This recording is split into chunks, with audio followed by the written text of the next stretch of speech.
back to the Sabermetrics Network. Today we're going to be talking about zone starts, also referred to as offensive zone start percentage. And what that measures is the percentage of offensive zone shift starts for a particular player without taking into consideration neutral zone shift starts.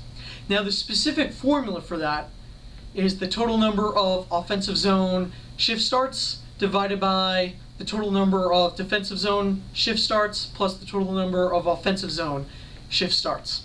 And generally, you'll get a value of 50%. Typical player starts as many shifts in the offensive zone as he does in the defensive zone. Two numbers to look out for, 54% and 46%. Those two numbers are pretty significant.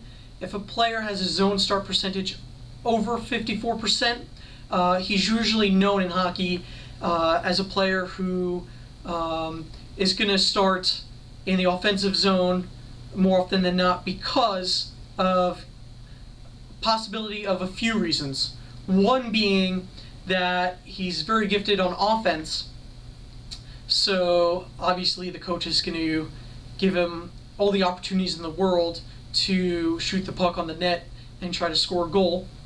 Another possibility is that he's a rookie and the coach is trying to shelter him, so he's trying to put him in situations where he's more likely to score as opposed to starting in the defensive zone and being in a high pressure situation.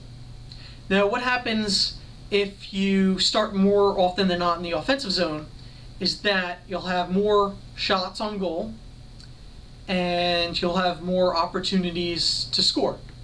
So your Corsi will obviously be higher than someone starts in the defensive zone, because while you're on the ice at even strength, you'll be shooting more pucks on the net and your team will have more shots for on the net per 60 minutes at even strength.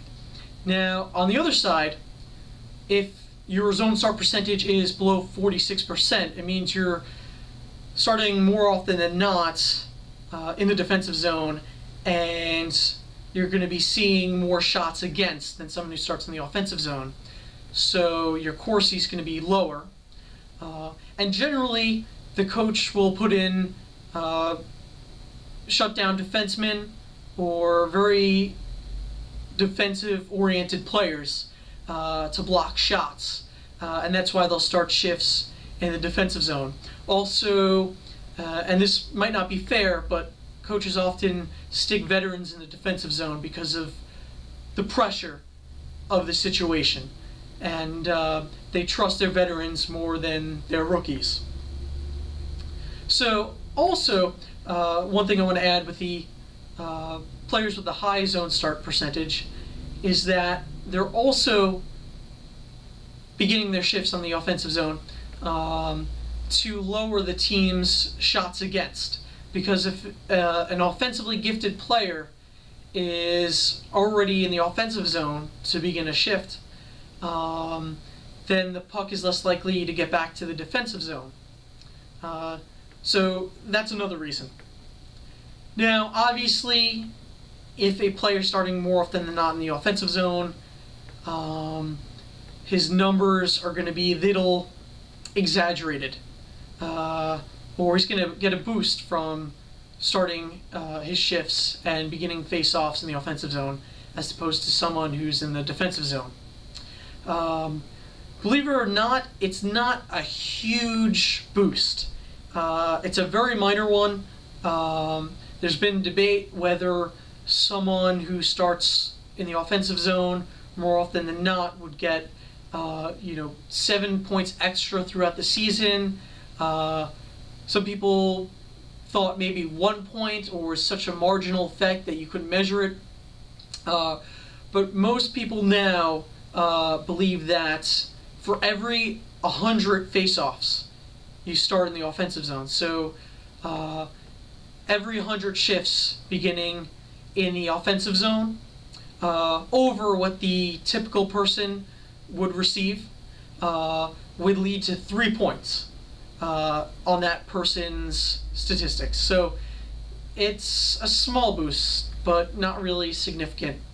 Also, if you want to neutralize and account for the advantage, the slight advantage you get from starting the offensive zone, you could take away the first 10 seconds after the face-off of that shift.